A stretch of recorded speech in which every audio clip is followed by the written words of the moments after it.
জুলাই আগস্টের আন্দোলনে রামপুরায় ২৮ জনকে হত্যা মামলায় সেনা কর্মকর্তা রেদওয়ানুল সহ ৪ জনের অভিযোগ গঠনের উপর শুনানি হবে ৪ ডিসেম্বর।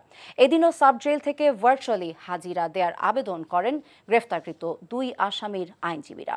একই দিন শুনানি হবে এই আবেদনের। এদিকে আবু সাইদ হত্যা মামলার পরবর্তী সাক্ষ্য গ্রহণ ২৭ নভেম্বর ধার্য করেছে ট্রাইব্যুনাল। তামজিদ সুমনের রিপোর্ট।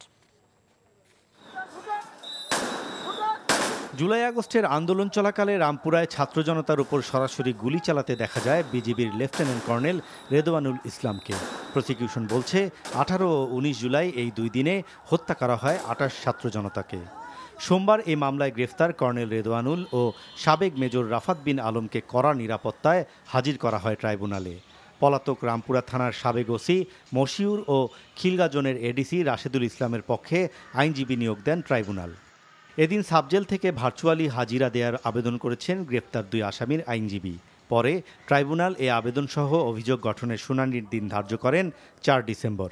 ওই যারা পলাতক ছিল তাদের জন্য তো স্টেট ডিফেন্স, কারণ রাষ্ট্রপক্ষের আইনজীবী নিয়োগের জন্য এখনো হয়নি, কিন্তু রাষ্ট্রপক্ষ আইনজীবী নিয়োগের বিষয়টা এটা আদেশ হবে এবং পরবর্তী তারিখ রেখেছেন আপনার ৪ তারিখ, যেটার ভিতরে যে ৪ তারিখের ফ্রেমিং দ্য চার্জ এবং অ্যানাদার পিটিশনস যেটা ছিল এটা ইস ভার্চুয়াল যে ট্রায়ালের জন্য একটা অ্যাপ্লিকেশন ছিল, সেখানে আমরা সময়ের একটা দরখাস্ত দিচ্ছি এবং সেখানে ওনারা ওই ৪ তারিখে এটা হিয়ারিংয়ের জন্য ফিক্স আপ করছে।